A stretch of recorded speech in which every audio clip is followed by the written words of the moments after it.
यह सुखदेव है और यह उनकी पत्नी विमल है।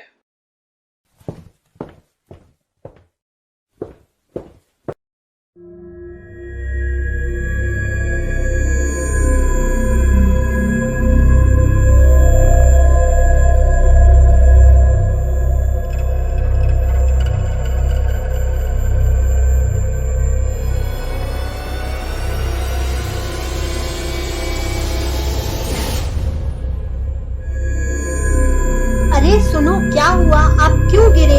आप हिल क्यों नहीं रहे हैं? आपका हाथ अकड़ा क्यों है? आपके चेहरे पर क्या हुआ?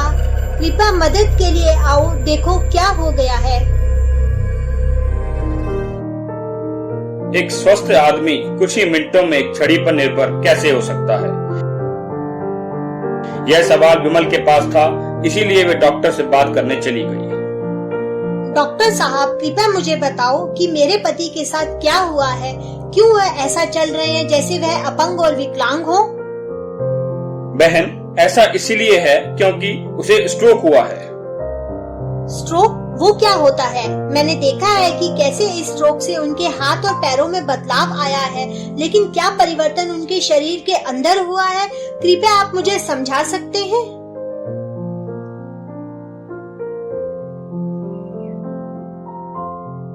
बेशक, देखिए, इस अंग को हृदय कहा जाता है। यह शरीर के मोटर पंप की तरह है। यह हर समय कार्य करता है, यहाँ तक कि जब हम सो रहे होते हैं।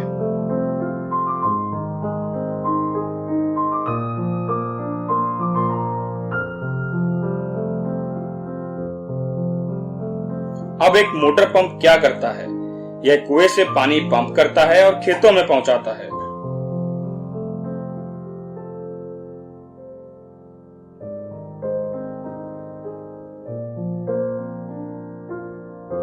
उसी तरह हमारा दिल एक रक्त पंप है और यह शरीर को रक्त पहुंचाता है।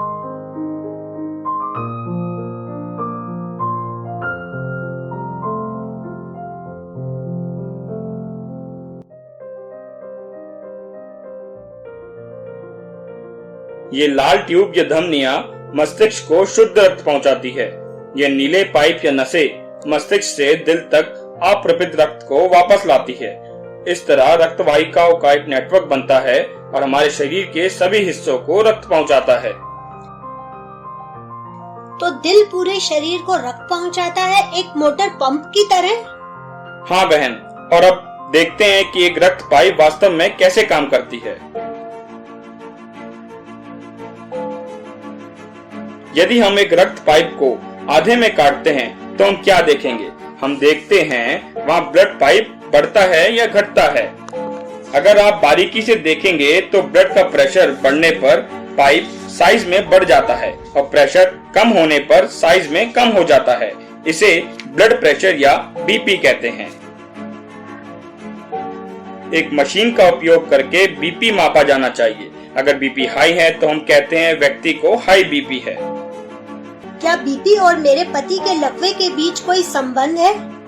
हाँ, हाई बीपी स्ट्रोक का एक बड़ा कारण हो सकता है। इसे देखो, यह पाइप मस्तिष्क को रक्त पहुंचाता है। हाई बीपी के कारण पाइप का साइज बढ़ जाता है और पाइप फट सकता है।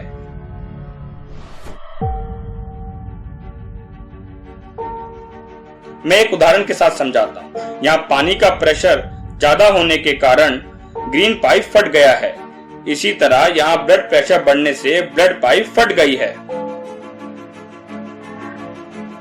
यहाँ एक और उदाहरण है। कभी कभी जब हम रक्त पाइप को आधा करते हैं तो हम भीतरी दीवार पर पीले रंग के जमाव देख सकते हैं। यह वसा है। वह समय के साथ थोड़ा थोड़ा करके रक्त के प्रवाह के क्षेत्र को कम कर देते हैं।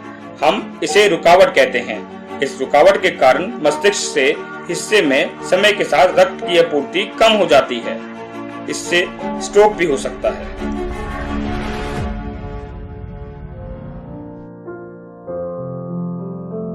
कृपया आप मुझे सरल शब्दों में समझा सकते हैं? हाँ, आइए इस उदाहरण को देखें और आप समझ जाएंगे। यह एक खेत में पानी के लिए नहर है। समय के साथ पानी से ज्यादा मिट्टी किनारों के किनारे जमा हो जाती है। यही कारण है कि पानी का रास्ता सिकुड़ जाता है। पानी का भाव घटता है, इसके बाद इतनी मिट्टी जमा हो जाती है कि रास्ता पूरी तरह बंद हो जाता है।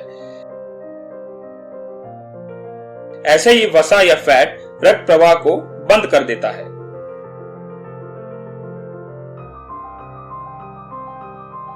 डॉक्टर साहब, तो आप यह कह रहे हैं कि मस्तिष्क में एक बीमारी मेरे पति के स्ट्रोक का कारण बनी है और स्ट्रोक उनके पक्षाघात का कारण बना है? हाँ, स्ट्रोक मस्तिष्क से जुड़ी बीमारी है। यह मस्तिष्क में या तो रक्त पाइप के फटने से या रक्त पाइप के रुकावट के कारण होता है। एक स्ट्रोक को रोकने के लिए हम क्या सावधानियां बरत सकते हैं? 3 मुख्य सावधानियां एक स्ट्रोक के जोखिम को कम कर सकती है। पहला, नियमित रूप से अपने बीपी की जांच करें। यदि आप उच्च बीपी से पीड़ित हैं, तो डॉक्टर के निर्देश अनुसार नियमित रूप से निर्धारित दवा लें। दूसरा, नियमित रूप से अपने ब्लड शुगर की जांच कराएं। यदि आपको डॉक्टर कहते हैं कि आपको मधुमेह है, तो चीनी के स्तर को नियंत्रण में रखने के लिए नियमित रूप से निर्धारित दवा लें। तीसरा, यदि आप पहले से ही एक स्ट्रोक पीड़ित हैं, तो एक और स्ट्रोक को रोकने के लिए निर्धारित दवा लें।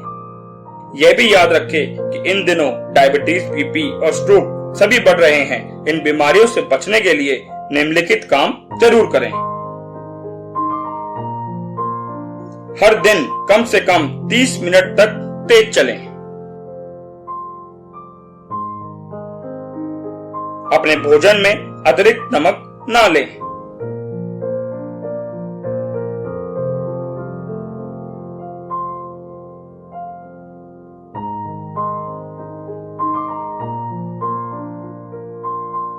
हर दिन कम से कम एक फल जरूर खाएं।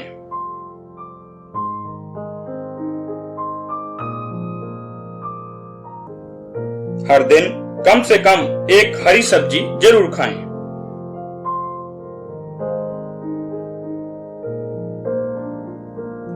किसी भी रूप में तंबाकू का सेवन ना करें।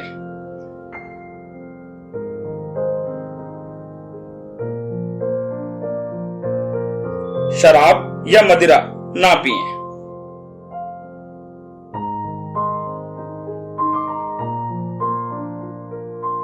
धन्यवाद डॉक्टर साहब, आपने इतनी अच्छे तरीके से समझाया। मैं अंत में सब कुछ समझ गई हूँ। मैं अपने पति से आपकी सभी बातों का पालन करने के लिए कहूँगी।